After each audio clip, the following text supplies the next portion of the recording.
عزیزان گرامی، ہماری زندگی سے 2 روز اگر نکال لیے جائیں تو ہماری زندگیاں بے معنی ہیں۔ پہلا دن روز غدیر اور دوسرا دن روز عاشورہ۔ ہم عاشور سے فقط 1 دن کے فاصلے پر۔ اس سال بھی ماہ اذا گزشتہ سال کی طرح آئے اور اب 10 تمام ہونے جا رہی ہیں، 1 دن کے فاصلے پر۔ آج 8 محرم بھی گزر جائے گی اور شب تاسوعاء میں ہم داخل ہو جائیں گے۔ کہتے ہیں کہ آج کی جو رات گزری یعنی شب ہشتم، یہ جو 3 دن ہے، اس 3 دن میں اپنے آپ کو انسان زیادہ سے زیادہ آمادہ کرے۔ کیوں؟ کیونکہ یہ 3 دن جو ہیں 3 بڑی شخصیات کے ساتھ علماء نے جوڑے ہیں عزائے سید الشہداء کو بیان کرنے کے لیے، مصائب کربلا کے۔ 8 محرم کا دن منسوب ہے سید و سردار آقا ابوالفضل العباس سے۔ 9 کا دن منسوب ہے ہم شبیہ پیغمبر مولا علی اکبر سے، اور روز عاشور آپ جانتے ہیں۔ آج مصائب مجھے زیادہ پڑھنا ہے اور مطالب کو میں کم عرض کروں گا۔ ارشاد رب العزت ہو رہا ہے کہ جس کے ضمن میں گزشتہ 8 مجلسوں سے ہم آپ کے سامنے کچھ باتیں پیش کرنے کی سعادت حاصل کر رہے ہیں کہ خداوند عالم قرآن مجید کے سورہ والشمس میں ارشاد فرماتا ہے کہ والشمس وضحاہا، سورج کی قسم کہ جب وہ اپنے کمال کو پہنچ جائے، والقمر اذا تلاہا، چاند کی قسم کہ جب وہ سورج کے پیچھے پیچھے چلا آئے، والسماء وما بناہا والارض وما طحاہا، آسمان کی قسم کہ اسے ہم نے بہترین چھت بنایا، زمین کی قسم کہ ہم نے بہترین بچھونا بنایا، اور اسی طریقے سے روز کی قسم کہ وہ پوری طریقے سے عالم کو اپنے اندر سمیٹ لے، اور اسی طریقے سے رات کی قسم کہ جب وہ پوری طریقے سے اس دنیا کو اپنے دامن میں گھیر لے۔ اس کے بعد کہا وَنَفْسٍ وَمَا سَوَّاهَا، اور نفس کی قسم کہ جسے ہم نے کیا بہترین بنایا، فَأَلْهَمَهَا فُجُورَهَا وَتَقْوَاهَا، اور ہم نے اس نفس پر 2 برابر کی قوتوں کا الہام کر دیا، ایک قوت تقوی اور دوسری قوت فسق و فجور۔ اب انسان کو آزاد چھوڑا کہ جس نے اپنے نفس کا تزکیہ کیا اور تقوی الہی اختیار کیا وہ کامیاب رہا، اور جس نے فسق و فجور کو اپنا لیا وہ ناکامیاب رہا۔ ہماری بحث پہنچی تھی نفوس مطہرہ تک، نفوس خمسہ تک، انوار خمسہ تک، کہ یہ وہی 5 نفس ہیں جنہیں خداوند عالم نے اپنے بعد سب سے بڑا مقام عطا کیا، جنہیں قرآن مجید میں علیین کہہ کر پکارا۔ اور یہ جو علیین ہے، بات کی ابتدا کے لیے میں یہاں سے ابتدا کرتا ہوں کہ 2 ذات کا ذکر کرنا ہے آج مجھے، ایک جو دونوں معصوم بالذات نہیں ہے لیکن معصوم بالغیر ضرور ہے، ایک شہزادی ثانیہ زہرا جناب زینب الکبریٰ صلوات اللہ علیہا، اور دوسرے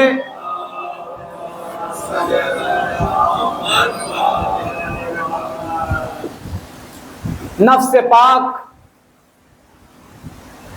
خاندان ہاشم کا چراغ قمر بنی ہاشم، ان 2 شخصیتوں کا ذکر کرنا ہے۔ آغاز یہیں سے ہے کہ ان انوار خمسہ اور نفوس مطہرہ کو خداوند عالم نے علیین میں جگہ عطا فرمائی، کہ یہ علیین میں سے ہیں، جس کی طرف خداوند عالم نے اشارہ بھی کیا ہے۔ ام استکبرت ام کنت من العالین، کہ اے ابلیس تو کبریائی دکھا رہا ہے یا تو خود کو علیین میں سے شمار کرنے لگا۔ عزیزان گرامی، علماء ارشاد فرماتے ہیں کہ خداوند عالم کے بعد جو سب سے بڑا مقام رفیع و عزیز ہے صرف 14 نور کو عطا کیے گئے ہیں، 15واں اس نور میں شامل نہیں ہے۔ لیکن عزیزان گرامی، امام صادق علیہ السلام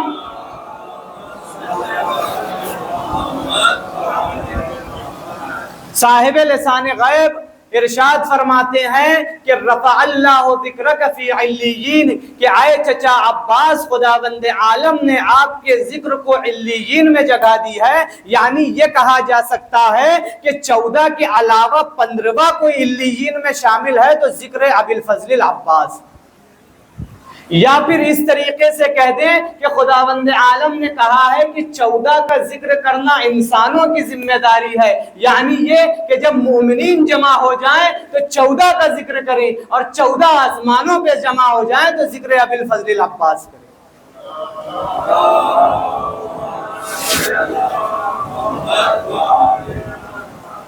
آج ذکر کی ابتدا کرنی ہے شہزادی زینب، سیدہ زینب۔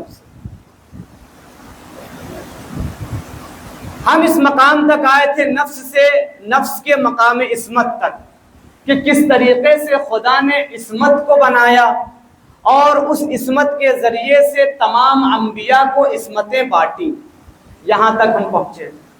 اب عزیزان گرامی، معصوموں کے لیے خداوند عالم نے خاص پروٹوکول رکھا ہے، ایک خاص پروٹوکول رکھا ہے۔ کیا؟ کہ معصوم جو ہوتا ہے وہ ماں کے پیٹ سے پاک ہوتا ہے اور ماں کے پیٹ سے معصوم ہوتا ہے۔ ایسا نہیں ہے کہ زندگی میں آنے کے بعد خداوند عالم جو ہے انہیں عصمت عطا کرتا ہے، نہیں، وہ اپنی ماں کے بطن میں سے معصوم پیدا ہوتے ہیں۔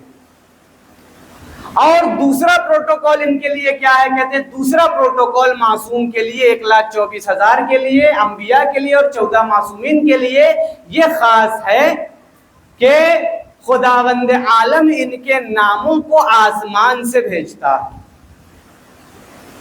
جتنے انبیاء گزرے ہیں معصوم، اور جتنے 4 معصومین جو ہم جن کا ذکر کرتے ہیں، سب کا نام نامی کہاں سے آیا ہے؟ کہتے ہیں آسمان سے۔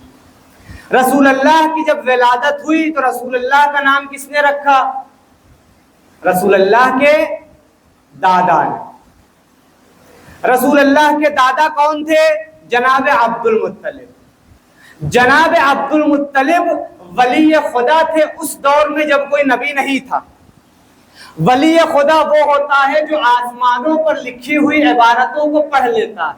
خداوند عالم نے جناب عبد المطلب کی طرف یا الہام کیا یا عبد المطلب نے آسمانوں کی دیواروں کو چیر کر عرش پر لکھا ہوا محمد عربی کا نام پڑھ لیا، اور اپنے بیٹے ابو طالب سے کہا کہ میں نے اپنے پوتے کا نام محمد رکھا۔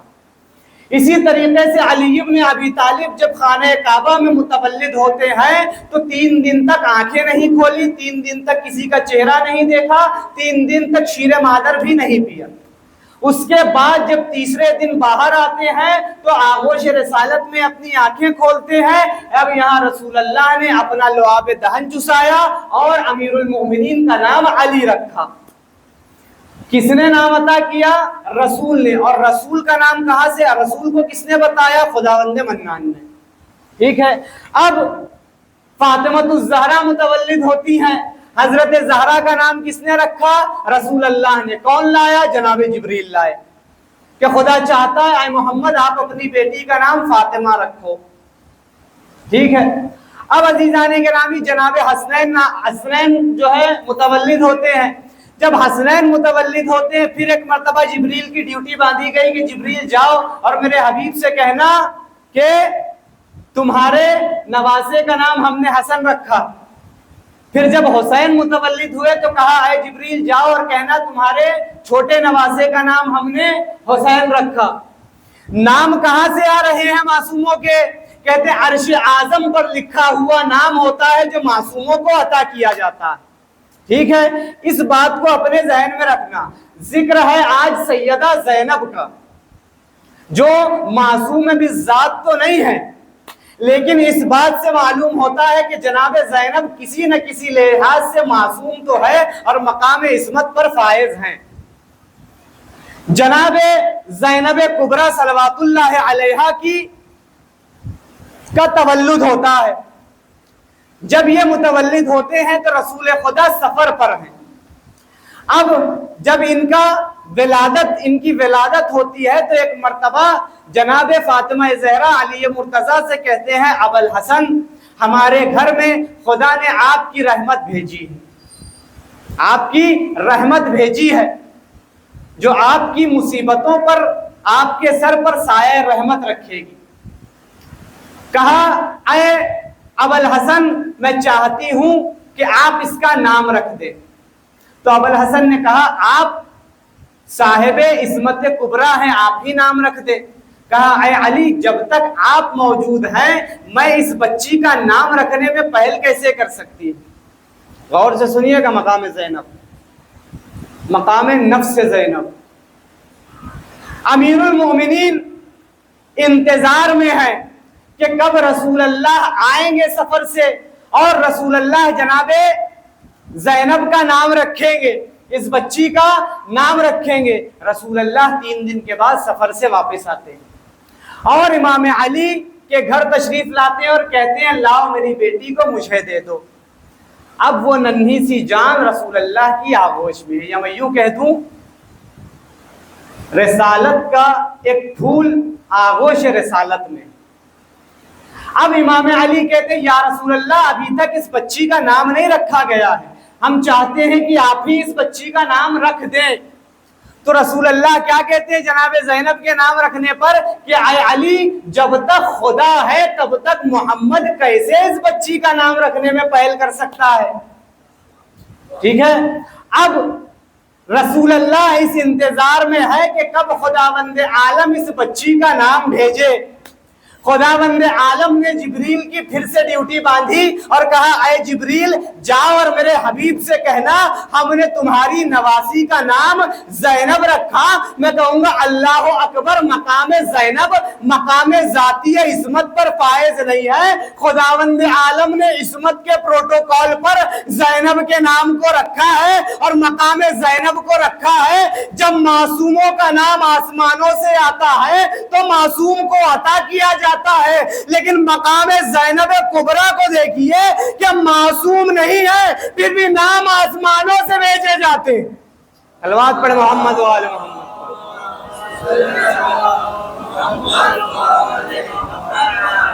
یہ بات بتاتی ہے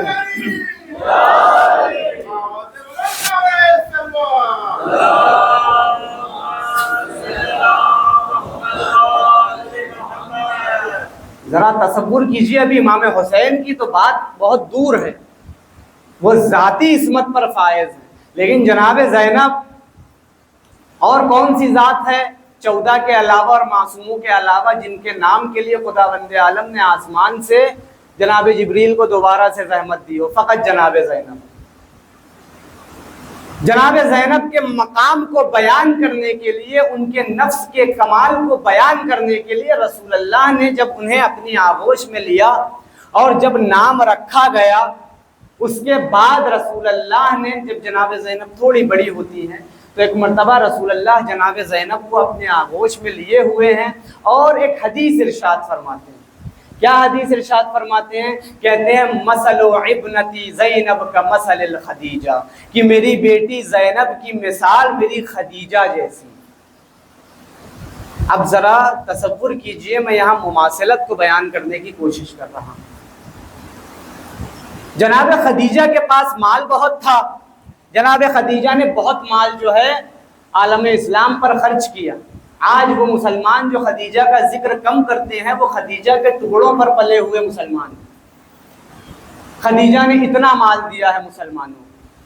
حضرت عائشہ رضی اللہ تعالی عنہا ارشاد فرماتی ہیں کہ جب خیبر فتح ہوا تو خیبر کے فتح ہونے سے پہلے ہم پر اتنی غربت کی تھی کہ چند کھجوروں پر ہم اپنے روز کا گزارا کیا کرتے تھے، اور جب فتح خیبر ہو گئی تو ہمارے پاس اتنی کھجوریں ہوتی تھیں کہ ہم کھا بھی لیتے تھے اور کئی دن کے لیے بچ بھی جاتی تھی۔ تو عالم اسلام پر دو سب سے بڑے احسان ہیں عاشور کے علاوہ، یا تو مال خدیجہ کا احسان ہے یا ذوالفقار علی بن ابی طالب کا احسان۔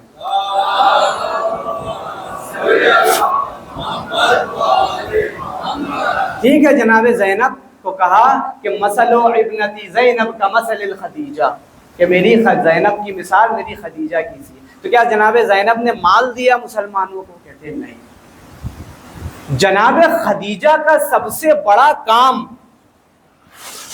عالم اسلام پر پیسوں کو بانٹنا نہیں تھا، راہ خدا میں صرف انفاق کرنا سب سے بڑا کمال نہیں تھا جناب خدیجہ کا۔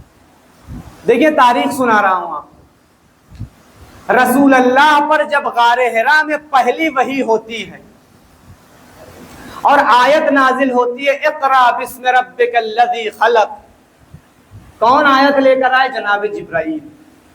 پہلی وحی تھی، اور جب وحی آتی تھی اور جب بھاری وحییں آتی تھی تو رسول اللہ کی حالت یہ ہوتی تھی کہ رسول اللہ کے پورے بدن پر ایک لرزہ طاری ہوتا تھا، ایک ذوف محسوس ہوتا تھا۔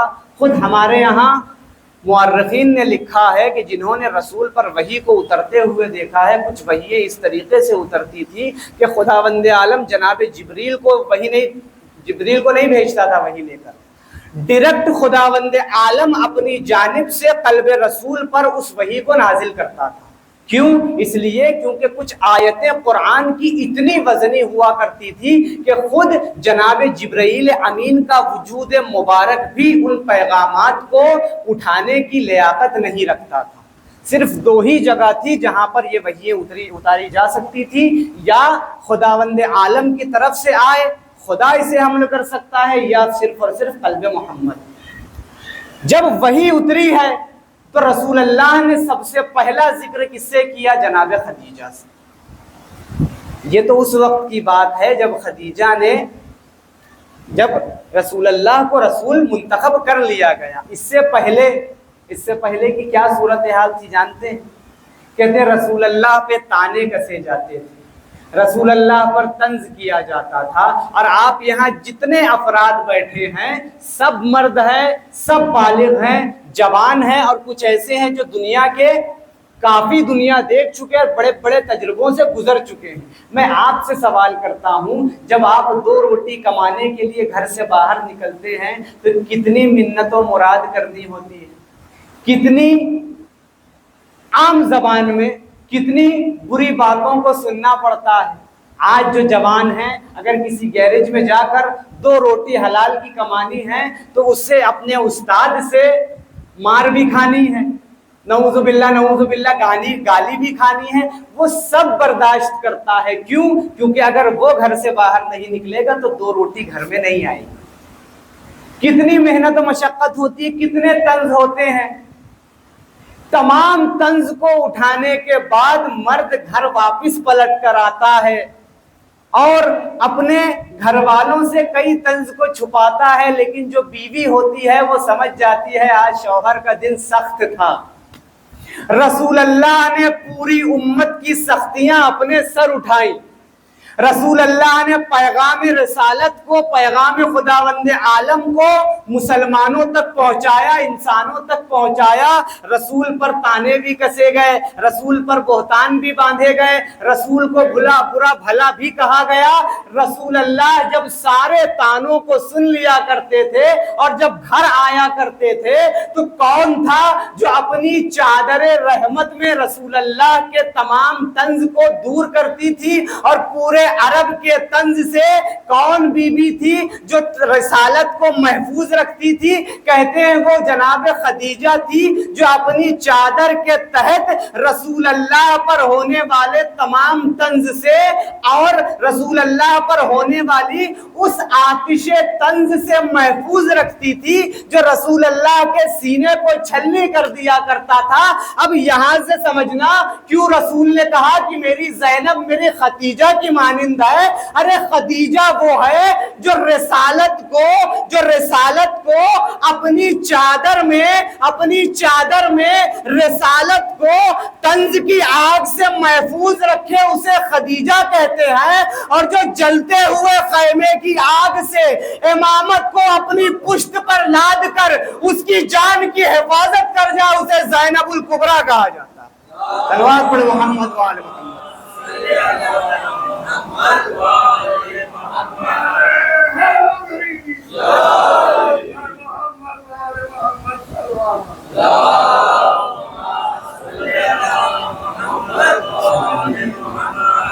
چھپن سالہ بوڑھی خاتون جو ابھی اپنے پورے خانوادے کے سر کو کٹا دے چکی,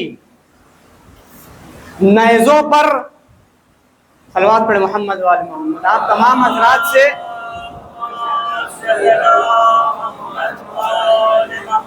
پھر سے مؤدبانہ گزارش ہے, میں بار بار اس بات کو دہراتا ہوں مجلسوں میں کہ مجلس میں کنسنٹریشن کرنا سب سے مشکل کام ہے.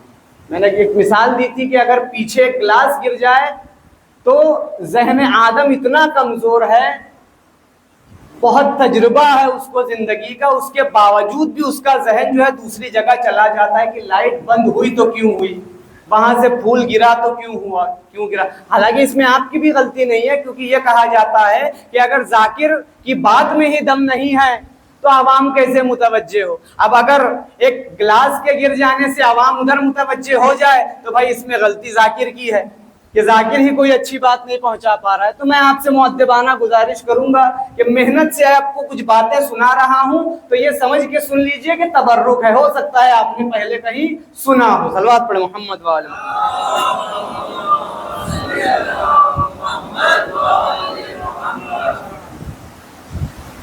ایک خاتون 56 سالہ جس نے ابھی حسین ابن علی کے کٹے سر کو نیزے پر بلند دیکھا, علی اکبر جس سے بہت محبت کرتی تھی اس کے کٹے ہوئے سر کو نیزے پر دیکھا. یہ دیکھنے کے باوجود اس خاتون کا مقام نفس یہ ہے کہ جب دیکھ رہی ہے کہ خیمہ جل رہا ہے اور حجت خدا ابھی بھی خیمے میں موجود ہے, تو اس خاتون نے اپنی پیٹھ پر امام سجاد کو اور اس وقت کی حجت کو اپنی پیٹھ پر لا کر خیمے سے باہر لائی. ایسی خاتون اور ایسا مقام نفس کسی خاتون میں نہیں ملے گا. کہیں دوبارہ زینب کا ثانی نہیں دیکھ پاؤ گے. یہ زینب کبریٰ ہیں, جانتے ہیں. ایک بات کہوں گا اور دوبارہ ابی الفضل العباس کی طرف میں پلٹ جاؤں گا.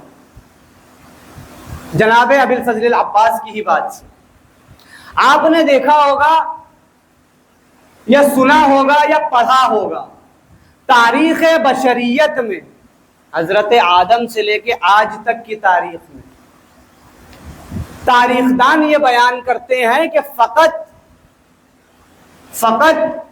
2 ہستیاں ایسی گزری ہیں کہ جنہیں لشکروں کو روکنے کے لیے کبھی تلوار کو میان سے نکالنے کی ضرورت نہیں پڑی. ان کی آنکھوں کا زور ہی کافی ہوتا تھا کہ لشکر اپنے مقام پر رک کر دم توڑ دے.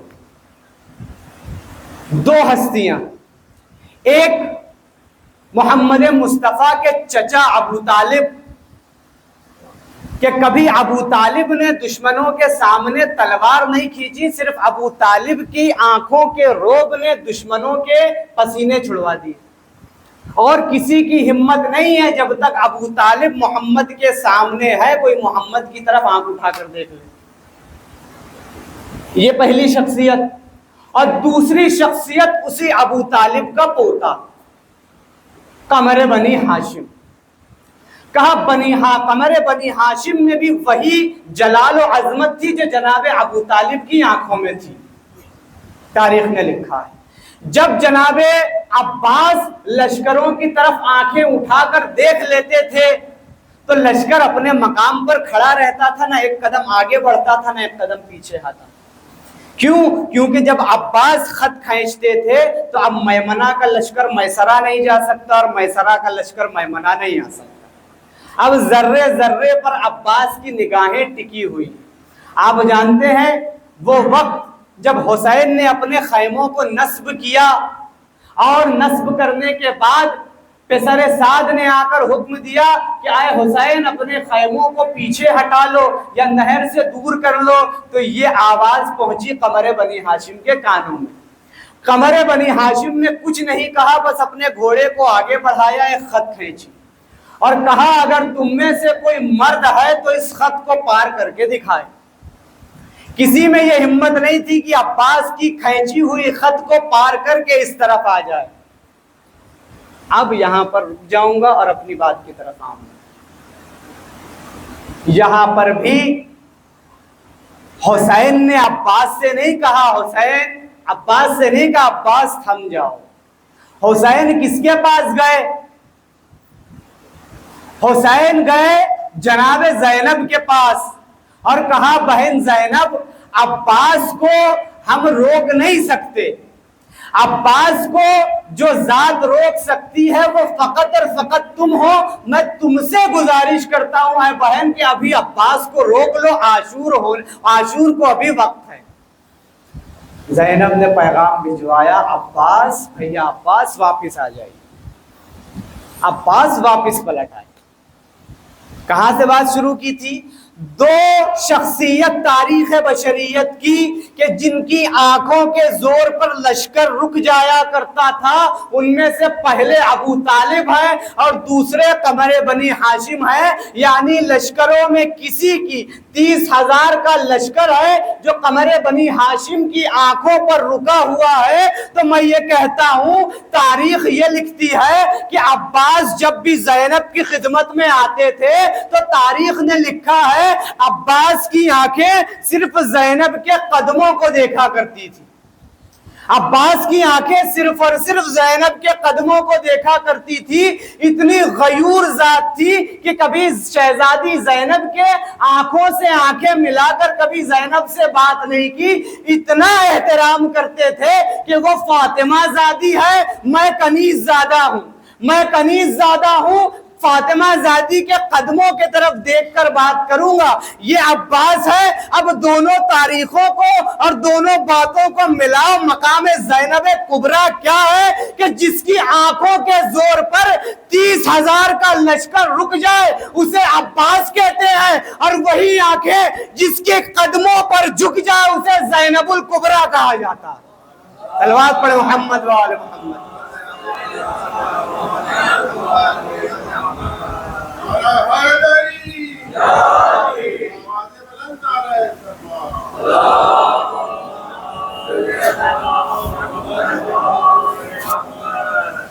جب مقام حضرت زینب ہے، ان کے لیے کون سا پروٹوکول فالو ہو رہا ہے؟ ہم نے تاریخ میں کبھی نہیں سنا کہ رسول کی بیویاں بھی اگر گھر سے نکلی ہوں تو پورے محلے میں پردہ کھینچا جائے۔ لیکن جب زینب اور ام کلثوم مدینے سے نکل رہی ہیں سفر کے لیے تو سب سے پہلے قمر بنی ہاشم گھر کے باہر آ کر محلہ بنی ہاشم میں اعلان کرتے ہیں کہ یا اہل یثرب، اپنی آنکھوں کو نیچی کرو کہ علی و فاطمہ کی بیٹی اب گھر سے نکلنے کو آمادہ ہے۔ اسی لیے علماء بیان کرتے ہیں کہ جناب زینب گرچہ مقام ذاتی عصمت پر نہ فائز ہو، لیکن مقام زینب اس سے کم نہیں ہے کہ جناب زینب معصومہ ہے۔ یہ عصمت جناب زینب نے اپنے اعمال اور کردار سے اخذ کیا۔ مقام زینب یہ۔ اب یہیں سے میں پلٹ جاؤں گا مولا ابوالفضل عباس کے نفس رفیع کی طرف، رک کر ایک چھوٹی سی چیز آپ کو بتاؤں اور آگے بڑھوں۔ یہ جو ہماری بحث چل رہی تھی روز اول سے نفس پر، میں نے کہا تھا بہت سارے فلسفی گزرے ہیں جنہوں نے نفس پر بحث کی ہے۔ آپ نے سنا ہوگا گوتم بدھ کے بارے میں، گوتم بدھ جنہوں نے پورے بدھ مت کی جو ہے ڈاک بیل ڈالی، اور یہ ہندو فلسفے سے پرانی بات، یعنی یہ جو آپ کا آج وید اور پران پر جو اہل جو ہے سناتن جو ہیں وہ عمل کر رہے ہیں، ان سے پرانی بات ہے گوتم بدھ کی، اس کے بعد وید لکھی گئی یا اپنشد لکھی گئی، جو بھی لکھی گئی۔ گوتم بدھ نے ایک بات کہی، وہ یہ کہتے ہیں کہ ان کے فلسفے کا ایک بیس ہے، وہ بیس یہ ہے، وہ کہتے ہیں کہ دیر از اے سفرنگ، یعنی پریشانیاں اس دنیا میں ہیں۔ اس کے بعد کہتے ہیں دیر از اے کاز آف سفرنگ، اس پریشانیوں کی ایک علت ہے۔ اس کے بعد کہتے ہیں دیر از اے سیزیشن آف سفرنگ، اور ایک وقت ایسا آتا ہے کہ یہ ساری پریشانیاں ختم ہو جاتی ہیں۔ اس کے بعد وہ کہتے ہیں دیر از اے لبریشن، یعنی اس کے بعد موکش ہے، یعنی اس کے بعد آزادی۔ ٹھیک ہے، وہ کہتے ہیں کہ ان کے فلسفے کا بیس یہ ہے کہ اس دنیا میں جتنی بھی پریشانی ہے، جتنے بھی دکھ ہیں، جتنے بھی غم ہیں، تمام غموں کی جو علت ہے وہ ہے خواہشات نفسانی۔ ٹھیک ہے، وہ کہتے ہیں کہ اگر نفس اپنی خواہشوں سے بری ہو جائے تو انسان کو سکون مل جاتا ہے، اور اسی سکون کو آپ کیا کہتے ہیں؟ لبریشن، جسے میں نے آپ کے سامنے بیان کیا تھا نفس مطمئنہ، کہ ایک اطمینان حاصل ہو جاتا ہے، سکون حاصل ہو جاتا ہے، کامل سکون، اسے کہتے ہیں اطمینان قلب۔ عزیزان گرامی، ہمارے یہاں کے شیعہ علماء نے اس پر نقد کی اور کہا آپ دنیا بھر کی خواہشوں کو ترک کر رہے ہیں اس لیے تاکہ سکون حاصل ہو جائے، تو بھائی سکون کا حاصل کرنا بھی تو ایک خواہشات نفسانی ہے، کہ آپ سکون کے خواہش مند ہیں اس لیے آپ دوسری خواہشوں کو چھوڑ رہے ہیں، تو بھائی یہ بھی تو ایک قسم کی خواہش ہے، تو کس طریقے سے خواہش سے آپ کا نفس دور ہوا یا بری الذمہ ہوا؟ کہتے ہیں نہیں، اسلام کا فلسفہ کچھ اور کہتا ہے۔ اسلام یہ کہتا ہے، اسلام نے خواہشوں سے روکا نہیں، اسلام نے تمہاری خواہشوں کو ایک سمت دے دی، محبت کرو، خدا نے محبت سے روکا نہیں۔ کیوں؟ کیونکہ ان اللہ یحب جو خداوند عالم ہے وہ توابین سے محبت کرتا ہے، تو محبت تو خود خدا کرتا ہے، تو کیسے تمہیں محبت سے روکے؟ تو محبت کرو، یہ فطری تقاضا ہے، یہ نفس کے تقاضے ہیں، یہ خواہشات نفسانی ہیں، کرو۔ نفرت، غضب کرو، کیوں؟ کیونکہ خدا خود غضب کرتا ہے، غیر المغضوب علیہم ولا الضالین، کہ خدا نے خود کئی لوگوں پر جو ہے اپنا غضب نازل کیا ہے، تو جو کام خود خدا کر رہا ہے تمہیں کیسے روکے گا؟ سوائے تکبر کے چھوڑ کے۔ خدا پردے رکھتا ہے، تم بھی پردے رکھو لوگوں کے۔ خدا رحمت نازل کرتا ہے، تم بھی لوگوں پر رحیم ہو جاؤ۔ جتنے اوصاف ہیں خداوند عالم کے، تکبر کے علاوہ تمام اوصاف ایسے ہیں جو کہا کہ تم کرو، تو یہ تمہارے خواہشات میں سے ہے، محبت کرو، غضب کرو، نفرت کرو، ٹھیک ہے، یہ سب کرو، خدا نے روکا نہیں ہے، مگر کیا کہا؟ کہا محبت کرو جن سے ہم کریں، نفرت کرو جن سے ہم کریں، غضب نازل کرو جس پر ہم نازل کریں، یا یوں کہہ دوں لعنت کرو لیکن ان پر کرو جن پر ہم نازل کریں۔ تو چار دیواری میں اگر تم لعنت نہیں کرتے ہو تو پھر کیا کیا؟ دل میں تو لعنت کرو، کیوں؟ کیونکہ جس پر خدا نے رحمت نازل کی تم پر واجب ہے محبت کرو، اور جس پر خدا نے لعنت کر دی تم پر بھی واجب ہے کہ لامحالہ دل میں تو کرو، تاکہ آئندہ نسلوں کو تو بتاؤ نا کہ محبت کس سے کرنی ہے اور نفرت کس سے کرنا ہے۔ محبت اہل بیت سے کرنا ہے اور دشمنی اہل بیت کے دشمنوں سے کرنی ہے۔ اب دشمن کو مشخص بھی تو کرو گے نا، نہیں تو تمہاری نسلیں، آج دیکھو کئی ایسے سادات کرام ہیں جنہوں نے اپنی جانوں کو بچانے کے لیے تقیہ کیا، اب جب تقیہ کر گئے تو اتنا تقیہ کیا کہ 4-5 نسلیں بیت گئی، اپنے نام کے آگے سید لگاتے ہیں، لیکن یہی نہیں پتا کہ ہم سید کون سے ہیں، ہمارا مشرب کیا تھا۔ وہ نہیں سمجھتے کہ خلیفۃ المسلمین علی ابن ابی طالب ہے۔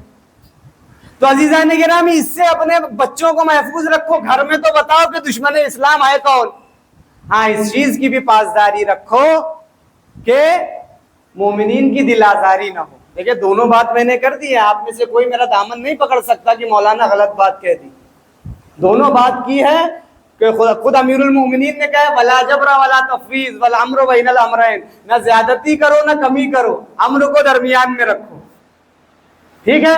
تو بھائی محبت اس سے کرو جس سے خدا بتائے، غضب اس پر کرو جس پر خدا غضب کرے۔ تو بھائی اب سوال کہ خدا نے تو جب دنیا بنائی تب سے لے کر آج تک بہت سے لوگ ہیں جس سے خدا راضی ہوا ہے، تو ہمیں بھی راضی ہونا ہے۔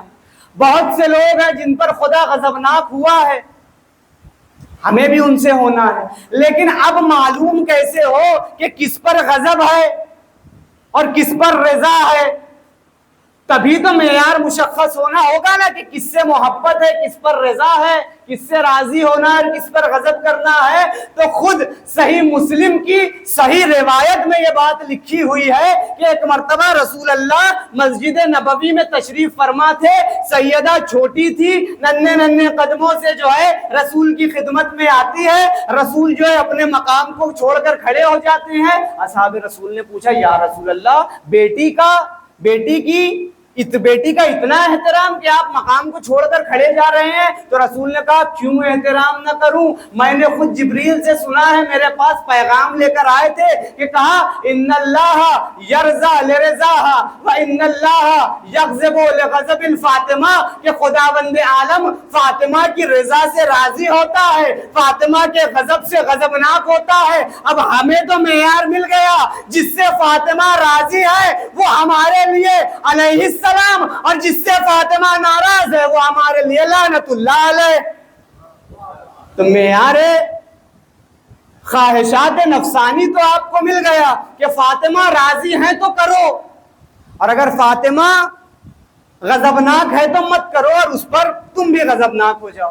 تو فاطمہ کیا ٹھہری؟ معیار خواہشات نفسانی، کہ تمہیں اپنے نفس کو ادھر پلٹانا ہے جدھر فاطمہ کی رضا، اور تمہیں اپنے نفس کو اس سے روکنا ہے جدھر سیدہ کا غضب۔ کیوں؟ کیونکہ جدھر سیدہ کا غضب ہے ادھر ہی خدا کا غضب ہے، جدھر سیدہ کی رضا ہے ادھر ہی خدا کی رضا ہے۔ یہاں تک ہو گئی بات۔ اب عزیزان گرامی اپنی بات کی طرف، تم نے رضا رکھی، تمہاری خواہش تھی، کوئی خاتون ہے بالفرض، اس کی خواہش تھی، ہے شیعہ اثنا عشری، سیدہ کی چاہنے والی، لیکن اس کی خواہش یہ ہے کہ تھوڑا سا دور ماڈرن ہو گیا ہے تو اب ہم بھی جینس اور ٹاپ پہن کے باہر نکلے، تھوڑا سا بال کو کلر کروا لیں اور یہ ساری چیزیں ہم کریں۔ کیوں؟ کیونکہ کالج ہی جانا ہے تو تھوڑا سا بال کھول سکتے ہیں، کلر ولر کر لیتے ہیں۔ اس نے کی۔ اسی طریقے سے کوئی مرد ہے، اس نے خواہش کی کہ اسے فوجا خاتون بڑی اچھی لگتی ہے، دیکھیں بالکل لائیو بات کہہ رہا ہوں، بنا کسی ڈر کے اور بنا کسی خوف کے، اور اس کی خواہش ہے وہ اسے بڑا پسند کرتا ہے۔ بھائی دیکھیں عالم اسلام، فقہ اسلام میں کہ ایک مرتبہ کسی کی خوبصورتی پر نظر پڑ جائے تو ٹھیک ہے، حرام نہیں ہے، لیکن دوبارہ خواہشات نفسانی کی گرمی میں بار بار نگاہ کرنا اب حرام ہے، اب غضب پروردگار ہے، ٹھیک ہے۔ اب عزیزان گرامی ہماری باطل خواہشوں پر ہم قابو نہیں رکھ پاتے، یا تیسری مثال، آپ نے خواہش کی مثلا کسی اچھے کام کرنے کی، لیکن آپ کے سامنے ایک بات آ گئی، اس کام کا سدباب ہو گیا، آپ بہت غصے میں آ گئے کہ بھائی یہ تو ایک اچھا کام تھا، میں چاہتا تھا یہ کر لیتا، لیکن فلاں آدمی کی وجہ سے یہ سارا کام خراب ہو گیا۔ اچھا کام تھا لیکن آپ کو غصہ آیا یا نہیں آیا؟ آپ غضبناک ہوئے یا نہیں ہوئے؟ اس غضب کے چلتے آپ نے مومن کی حرمت پامال کی یا نہیں کی اچھے کام کے چلتے۔ اب میں آپ سے سوال کرتا ہوں، تمہاری خواہش بڑی تھی یا قمر بنی ہاشم کی خواہش؟ عباس جب متولد ہوئے تھے تو دعائے امیر المؤمنین پر ولادت ہوئی تھی۔ کیا دعا تھی؟ حضرت عقیل سے کہا تھا کہ اے بھائی عقیل، عرب میں ایسا خاندان ڈھونڈو جس کے گھر کی عورت سے میں شادی کروں اور اس خاتون کے بطن سے خدا مجھے ایسا بیٹا عطا کرے کہ جو میری طرف سے میرے حسین کے لیے کربلا میں جنگ کرے۔ ٹھیک ہے، یہی تو خواہش تھی، یہی تو دعا تھی علی ابن ابی طالب کی۔ اب عباس کا تولد ہوا، عباس کی ولادت ہوئی۔ عزیزان گرامی، عباس کی والدہ نے عباس کو دودھ بھی اس نیت کے ساتھ پلائی ہے کہ اس دودھ سے جو خون اور گوشت بنے گا اس سے قوت آئے گی اور اس قوت سے حسین کی دفاع کرے گا۔ ٹھیک ہے، یہ عباس کی ولادت کی اور عباس کی تربیت ہو رہی ہے۔ عباس جوان ہوتے ہیں، عباس کو ہر مقام پر کہا جا رہا ہے عباس صبر کرو، تمہیں کربلا کے لیے مانگا گیا ہے، اور عباس کے دل میں بچپن سے خواہش ہے کہ مجھے کربلا میں جنگ کے جوہر دکھانے ہیں اور اپنے آقا کی طرف سے جنگ کرنا ہے۔ مجھے بتاؤ پورے عالم اسلام میں کیا اس سے بڑی کسی کی خواہش تھی؟ کیا اس سے حلال کسی کی خواہش تھی؟ کوئی بشر اٹھ کر کھڑا ہو جائے اور کہہ دے کہ میری خواہش عباس کی خواہش سے بڑی تھی اور عباس کی خواہش سے زیادہ حلال تھی؟ کوئی نہیں ہے عزیزانی کرام۔ عباس کو شہادت امیر المؤمنین پر بھی روکا گیا، اگرچہ عباس 13 برس کے تھے، لیکن 13 برس سے کم کی عمر میں عباس صفین میں اپنے جوہر دکھا چکے کہ عباس جب جنگ لڑتے تھے تو گویا محسوس ہوتا تھا علی جنگ میں اترے ہیں۔ عباس کی خواہش ذرا تصور کرو، عباس نے جب صفین میں جنگ کی ہو اور علی نے کہا ہو عباس تم تو بالکل ویسے لڑے جیسے میں لڑتا ہوں۔ اب عباس کے دل میں وہ جو خواہش تھی اور بڑھی، لیکن علی نے کہا عباس بس کرو، تمہیں کربلا میں تیغ کے جوہر دکھانے ہیں۔ دیکھیں عباس اپنے آپ کو، اپنے دل کو، اپنے نفس کو آمادہ کر رہے ہیں کربلا کے لیے۔ شہادت امیر المؤمنین پر امیر المؤمنین کو نے پھر عباس کو روکا، بھیا حسن نے عباس کو روکا، بھیا حسین نے عباس کو روکا۔ اللہ عزیزان گرامی، بعید نہیں ہے کہ اگر عباس کے شکنجے میں ابن ملجم کی گردن ہوتی تو شاید ابن ملجم زندہ نہ ہوتا۔ عباس کو وہاں روکا گیا۔ عباس نے اپنے استاد، اپنے امام حسن کی شہادت دیکھی اور اپنے استاد کے، اپنے امام کے، اپنے آقا حسن کے جو ہے جگر کے ٹکڑے کشت میں دیکھے،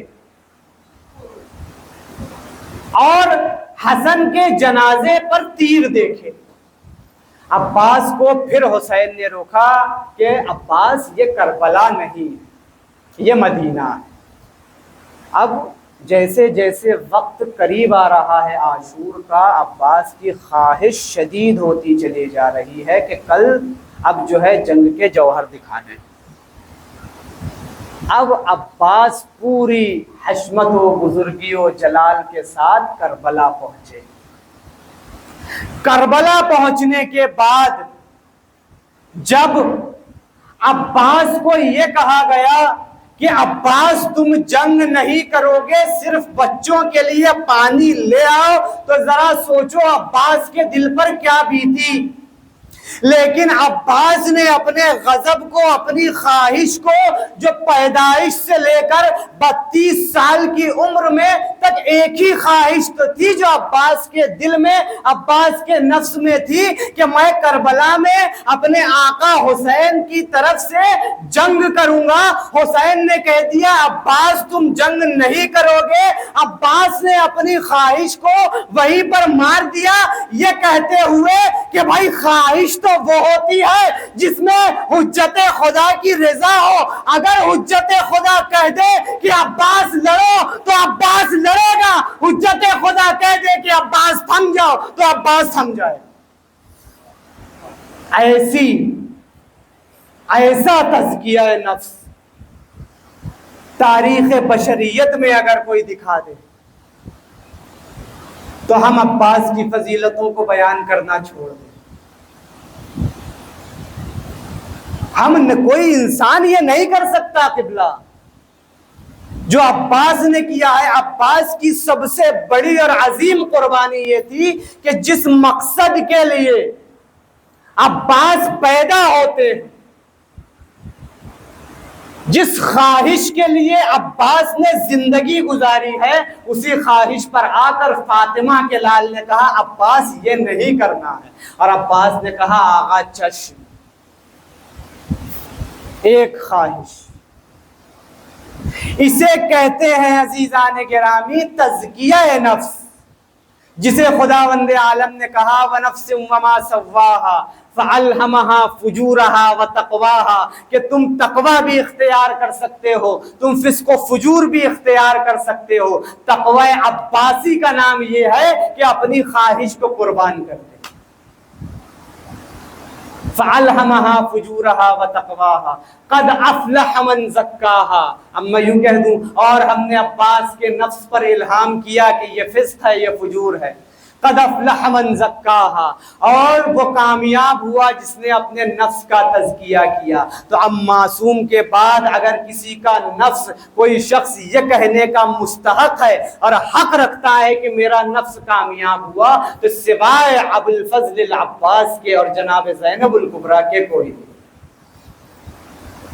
اسے کہتے ہیں تزکیہ نفس کہ جس کے لیے زندگی بتائی ہو، حجت خدا نے کہہ دیا نہیں رک جاؤ، یہ نہیں کرنا. یہ درس ہے جوانوں کے لیے. بس میں اپنی بات کو مکمل کر چکا. یہ درس ہے جوانوں کے لیے. اس بات کو آپ بہت سارے اینگل سے دیکھ سکتے ہیں کہ اگر آپ کے رہبر نے کہا ہے فلاں کام کرنا ہے تو کرو، اور اگر آپ کے رہبر نے کہا ہے فلاں کام نہیں کرنا ہے تو مت کرو، چاہے لاکھ تمہاری خواہش تمہیں آواز دے رہی ہو. پہلی جہت.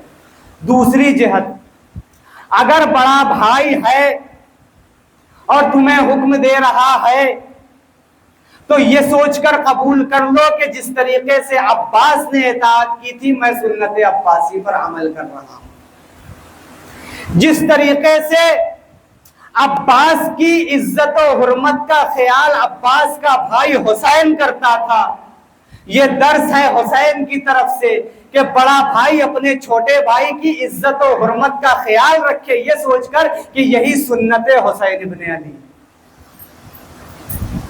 آج کے دن کے لیے اس سے بڑی تبلیغ کی بات اور اس سے بڑی اصلاح کی بات میں آپ کے سامنے نہیں کر سکتا. حسین اور عباس یہ دو نمونہ عمل ہے کہ جو رہتی دنیا تک ہر جہت سے پیغام کو بھیجتے رہے. کون عباس ہے عزیزان گرامی؟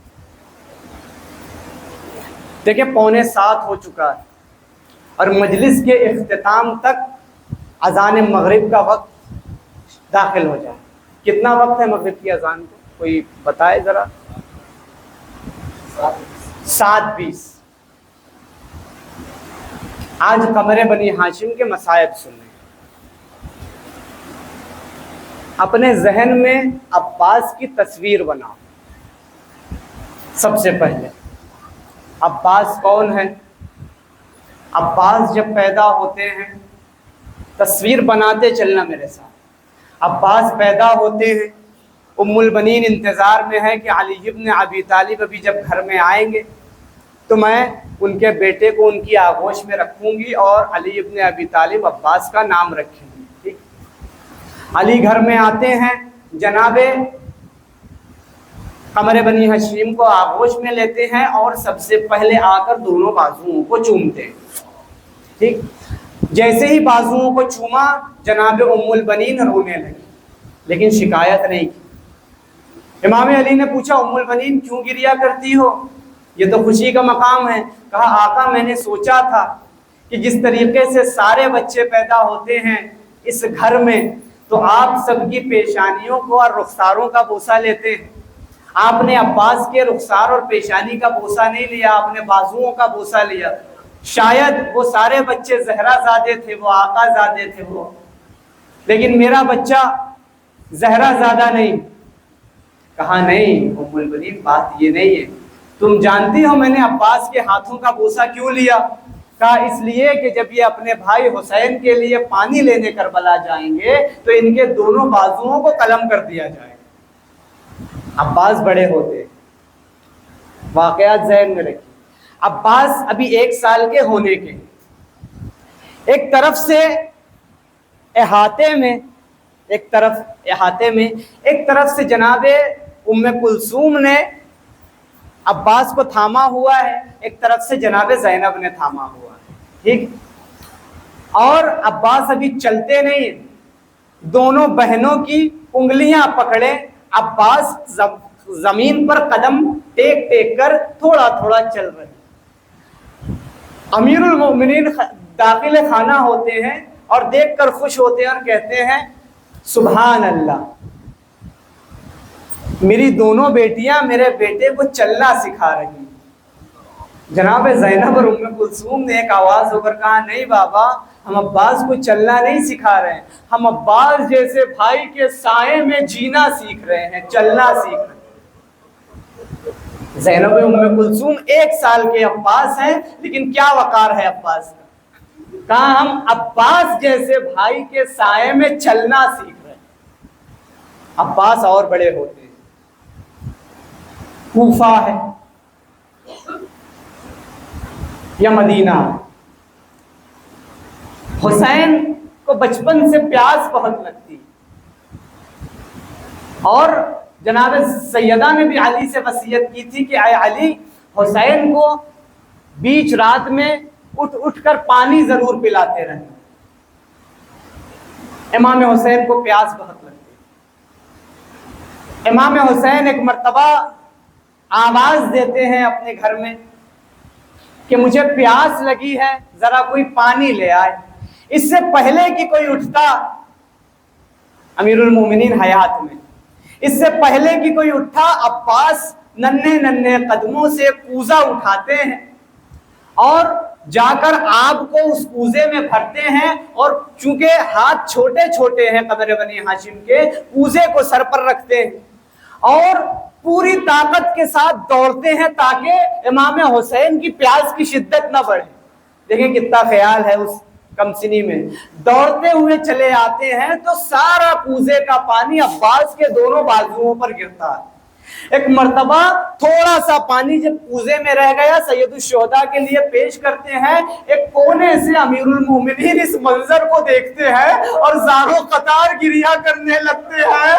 وہ مصیبت آج کا دن ہے کہ عباس کے دونوں بازو اپنے بھائی کی پیاس کو بجھانے کے لیے پانی سے ترائے، اور ایک وہ بھی وقت آئے گا جب حسین کے بچوں کی پیاس کو بجھانے کے لیے عباس کے دونوں بازو خون آلود ہو جائے. آزاداران مظلوم کربلا. جانتے ہیں جب بشیر واپس پلٹ کر، جب یہ پورا واقعہ کربلا ہو گیا، اہل حرم کو جب واپسی ہوئی تو بشیر نے اعلان کیا کہ قد قتل الحسین بکربلا، کہ حسین کو کربلا میں قتل کر دیا گیا. تو قمر بنی ہاشم کی والدہ ام البنین بوڑھی ہو چکی ہیں. اب جب یہ صدا سنتی ہیں تو مسجد نبوی میں داخل ہوتی اور بشیر سے پوچھتی ہیں کہ بشیر کس حسین کی بات کرتے ہو؟ بشیر نے کہا اے معظمہ، کہ آپ نہیں جانتی کہ حسین رسول کا لخت جگر، فاطمہ کا نور عین حسین مارا گیا. ایک مرتبہ جناب ام البنین کہتی ہیں بشیر نہیں جانتا کہ یہ ام البنین ہے. ایک مرتبہ بشیر کہتا ہے کہ اے معظمہ، آپ نے شاید غلط سنا ہے کسی سے کہ عباس کی شہادت پہلے ہوئی، حسین کو بعد میں قتل کیا گیا. کہا اچھا.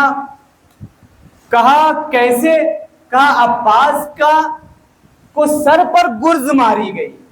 کہا ام البنین نے شاید تو عباس کو نہیں جانتا، میں عباس کی ماں ہوں۔ عباس اتنے قداور تھے، اتنے قوت والے تھے کہ اپنی 2 انگلیوں سے گرز کو پھینک دیا کرتے تھے۔ ایک مرتبہ بشیر کہتا ہے کہ اب میں سمجھ گیا کہ آپ عباس کی ماں ہے۔ اب بشیر کہتا ہے عباس کے سر پر گرز ایسے لگا بی بی کہ جب عباس کے سر پر گرز لگا تو عباس کے دونوں بازو قلم ہو چکے تھے۔ کہا لیکن میں ابھی بھی نہیں مانتی کہ عباس کے سر پر گرز لگا ہو، عباس تو بڑے قداور تھے۔ ایک مرتبہ بشیر کہتا ہے اے ام المنین ذرا آپ اس واقعے کو سنیں کہ جب عباس کے دونوں بازو قلم ہو گئے تو لوگ قریب آتے چلے گئے اور قریب سے عباس کو تیر مارتے چلے گئے۔ عباس کا پورا سینہ تیروں سے چھلنی تھا اور ایک شکی نے ایسا تیر مارا تھا کہ عباس کی آنکھوں میں پیوست ہو گیا۔ جب تیر پیوست ہوتا ہے تو ایک مرتبہ عباس نے اپنے سر کو ہلایا، عباس کو درد کا احساس ہوا، لیکن عباس کے دونوں ہاتھ نہیں تھے۔ عباس نے اپنے سر کو نیچے کیا، تیر کو گھٹنے میں دبایا اور یا علی کہہ کر تیر کو کھینچنا چاہا۔ اسی اثنا میں ایک شقی نے جب عباس پر گرز ماری تو عباس نے آواز دی اے سیدی، عباس کی مدد کو آئی۔ آزاداران مظلوم کربلا، یہ بی بی ام البنین نے جب سارے مصائب سنے تو ایک مرتبہ بقی میں جاتی ہے اور ایک مزار کے قریب بیٹھ جاتی ہے اور ہاتھوں کو جوڑ کر کہتی ہے کہ شہزادی ام البنین آپ سے معافی چاہتی ہے کہ عباس، میرا بیٹا عباس تو شہید ہوا۔ اے بی بی میرے عباس نے وفا کی ہے، میرا بیٹا آپ کے حسین سے پہلے شہید کر دیا گیا، لیکن شہزادی میں آپ سے معافی اس لیے طلب کرتی ہوں کہ آپ کی بیٹیوں کا پردہ محفوظ نہ رہ سکا۔ اے بی بی ام البنین کی طرف سے اس معافی کو قبول کرنا۔ آزاداران مظلوم کربلا، عباس جس کی خواہش یہ تھی کہ حسین کے لیے جنگ کرے، ایک مرتبہ جب تمام انصار و اقربا یکے بعد دیگرے شہید ہوتے چلے جاتے ہیں تو سننا عباس کیا کہتے ہیں۔ جب حبیب اور مسلم ابن اوسجہ جیسے بوڑھوں کے لاشیں آئے تو ایک مرتبہ عباس نے کہا آقا، ارے حبیب جیسے اصحاب کے لاشیں آ رہے، آقا مجھے اجازت دے دیں۔ ایک مرتبہ حسین نے کہا عباس تم میرے لشکر کے علمدار ہو، تمہیں کیسے اجازت دے دوں۔ عباس خاموش۔ اب جب اون محمد کے اور قاسم کے لاشیں آئے ہیں تو ایک مرتبہ عباس کہتے ہیں آقا اب برداشت نہیں ہوتا، ارے گود کے پالوں کے لاشیں آ رہے ہیں آقا، ارے اب تو اجازت دے دیجئے۔ ایک مرتبہ حسین نے کہا اے عباس تم میرے لشکر کے علمدار ہو، ارے تمہیں کیسے اجازت دے دوں۔ بس عباس نے ہاتھوں کو جوڑا اور کہا آقا ارے وہ لشکر کہاں ہے کہ جس کا میں علمدار ہوں۔ اجرکم من اللہ آزاداران مظلوم کربلا، بس میں نے مصائب کو تمام کی۔ اب ایک مرتبہ عباس نے اسی اثنا میں خیمے سے بچوں کے العطش کی آوازیں سن۔ ایک مرتبہ حسین نے کہا عباس تم العطش کی صدائیں سن رہے ہو؟ کہا ہاں آقا۔ ذرا جاؤ خیمے میں۔ ابو الفضل العباس خیمے میں جیسے ہی داخل ہوتے ہیں، سننا سارے بچے بیٹھے ہیں۔ ان بچوں کے صدارت کے لیے ایک 4 سال کی بچی کہ جس کے ہاتھ میں ایک مشق ہے، وہ بچی اس مشق کو اٹھا کر اپنی پیشانی پر رکھتی ہے کہ شاید مشق کی تراوٹ سے تھوڑا آرام ملے، کبھی اپنے گلے پر لگاتی ہے، کبھی اپنے گالوں پر رکھتی ہے۔ ایک مرتبہ قبر بنی ہاشم دوڑتے ہیں اور سکینہ کو آغوش میں لیتے ہیں اور کہتے ہیں اے بچی گھبرا نہیں، کیا پریشانی ہے؟ سکینہ کہتی ہے چچا ارے اب پیاس مارے ڈالتی ہے، اگر ہو سکے تو ہمارے لیے پانی کا اہتمام کر دے۔ ایک مرتبہ عباس آتے ہیں آقا حسین کے پاس اور کہتے ہیں آقا مجھے اجازت دے دے کہ میں بچوں کے لیے پانی کو مہیا کراؤں۔ ایک مرتبہ حسین نے کہا بھیا عباس جاؤ، تمہیں پانی لانے کی اجازت۔ اب عباس نے ایک ہاتھ میں علم لیا، ایک ہاتھ میں مشکیزے کو رکھا اور تلوار زیب تن کی، تلوار قمر بنی ہاشم نے زیب تن کی۔ جب قمر پر تلوار لگا لی تو اب آقا حسین نے کہا، ایک ٹوٹا ہوا نیزہ عباس کے ہاتھوں میں تھمایا اور کہا عباس تلوار واپس کر دو، تمہیں تو پانی لینا ہے۔ وہ ٹوٹا ہوا نیزہ لے کر قمر بنی ہاشم جو ہے نہر تک پہنچے۔ اب جب نہر تک پہنچے، دیکھیں آخر تک مصائب پڑھنے ہیں، ہمت رکھیے گا، سن لیجئے۔ نہر پر پہنچتے ہیں، خشک مشکیزے کو نہر میں ڈالتے ہیں، کچھ وقت لگا کیونکہ 3 دن سے مشکیزہ سوکھا ہوا تھا، کچھ وقت لگا۔ ایک مرتبہ قمر بنی ہاشم نے ہاتھوں کو جو ہے وہ نہر کے اندر ڈالا اور پانی کو اٹھایا تو سکینہ کا چہرہ نظر آیا۔ ایک مرتبہ پانی کو چھوڑا، ایک مرتبہ واپس پلٹے، مشک کو ٹنگایا، گھوڑے پر سوار ہوئے۔ پورے مصائب میں نے آپ کو ابتدا میں سنا دی۔ عباس سوار ہوتے ہیں، ایک شقی نے ایک بازو قلم کیا، دوسرے شقی نے دوسرا بازو قلم کیا۔ ابھی بھی عباس کو ایک آس ہے کہ کسی طریقے سے یہ مشکیزہ جو ہے سکینہ تک میں پہنچا دوں۔ اپنے اسب باوفا سے کہتا ہے، اے اسب شاید اب تیری یہ آخری سواری ہے، بس کسی بھی طریقے سے مجھے سکینہ تک پہنچا دے۔ عباس بہت تیز رفتار سے خیمے تک بڑھتے ہیں، لیکن درمیان میں ہرملہ نے ایک تیر چلایا تھا جس سے وہ تیر جا کر سیدھے مشک سکینہ پر چلتا ہے اور سارا پانی بہہ جاتا ہے۔ اب عباس وہیں رک جاتے ہیں، عباس رک کر واپس پلٹتے ہیں۔ اب جب واپس پلٹتے ہیں تو یہی وہ مقام تھا کہ جب تمام لوگ اس لیے جمع ہوئے تھے کہ شمر نے ایک اعلان کیا تھا کہ آؤ جسے علی سے اپنی دشمنی کا بدلہ لینا ہے وہ قریب آؤ۔ اب علی سے دشمنی نکالی گئی ہے، عزاداران مظلوم کربلا قریب سے آ کر عباس کو تیر مارنا شروع کرتے ہیں۔ وہی تیر جب عباس کی آنکھوں میں پیوست ہوا، عباس کے سر پر گرز لگا۔ عباس کے سر پر جب گرز لگا تو آواز دی، سیدی میری مدد ہوا۔ اب امام حسین خیمے سے چلتے ہیں اور ایک بلند مقام پر رکتے ہیں۔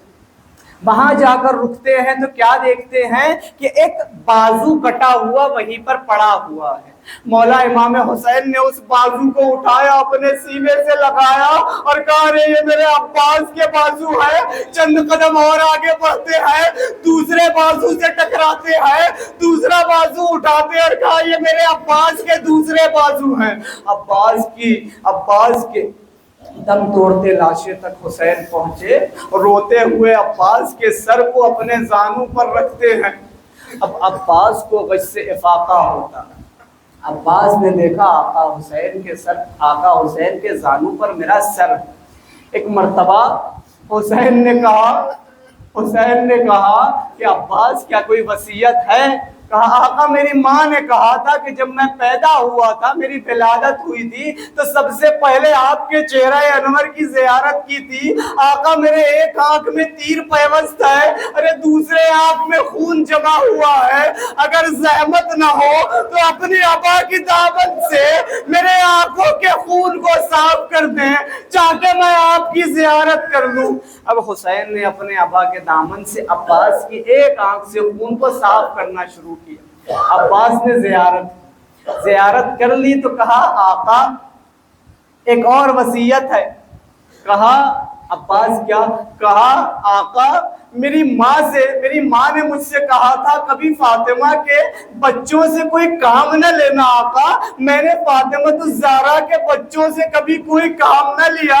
آقا میری ماں کو یہ ضرور کہہ دینا کہ اگر عباس کے بازو سلامت ہوتے تو عباس حسین کو یہ زحمت بھی نہ دیتا کہ حسین میرے آنکھوں سے اس خون کو صاف کرتے۔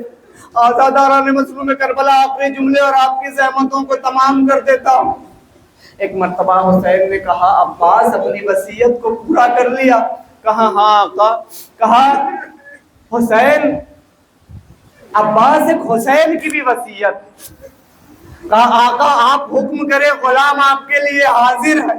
ایک مرتبہ کہا بھیا عباس تم نے جب سے کلام کرنا شروع کیا ہے مجھے صرف آقا کہہ کر پکارا. ایک مرتبہ حسین چاہتا ہے کہ ارے اب تو اپنے بھائی حسین کو بھیا کہہ کر آواز دے دو. ایک مرتبہ عباس کو وصیت یاد آئی کہ ماں نے وصیت کی تھی کہ حسین کو کبھی بھائی نہ کہنا, حسین کو ہمیشہ آقا کہنا. ایک مرتبہ حجت خدا کے حکم پر عباس نے حسین کو پہلی مرتبہ بھیا حسین کہہ کر پکارا. بس بھائی کہنا تھا. عباس کی روح ملکوت کو پرواز کر گئی. یا روکوں گا نہیں, سننا. حسین سے عباس نے وصیت کی تھی. عباس کہا تھا آقا مجھے سکینہ سے شرم ہے کہ میں سکینہ کے لیے پانی کا اہتمام نہ کر سکا. ارے سکینہ نے بچوں سے کہا تھا ارے اب گھبراؤ نہیں, پانی لینے میرا چچا عباس گیا ہے, مجھے خیمے میں نہ لے جانا آقا. ایک مرتبہ حسین نے عباس کے علم کو اٹھایا, واپس چلتے ہیں خیمے کی طرف. ایک مرتبہ خیمے کی طرف چلتے ہیں. میں سارے مصائب کو چھوڑ رہا ہوں, جناب سکینہ کے بھی مصائب کو چھوڑ رہا ہوں. ایک مرتبہ جناب زینب آئی اور کہا بھیا میرا بھائی عباس کہاں ہے. ایک مرتبہ حسین نے کہا, ایک مرتبہ زینب نے کہا کیا بھیا, اب بھیا عباس کے آخری دیدار بھی ہمیں میسر نہ ہوں گے.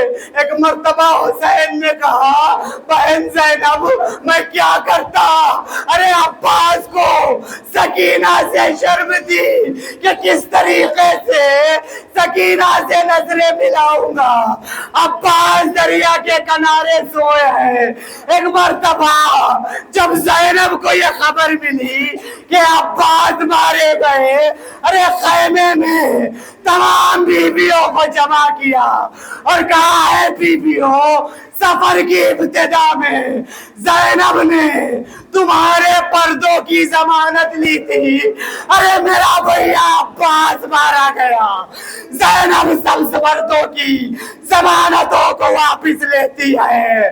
اب تم خدا کے حوالے اور تمہارا پردہ خدا کے حوالے. الا لعنت اللہ علی القوم الظالمین وسيعلم الذين ظلموا أي منقلب ينقلبون إنا لله وإنا إليه راجعون. ماتم حسین.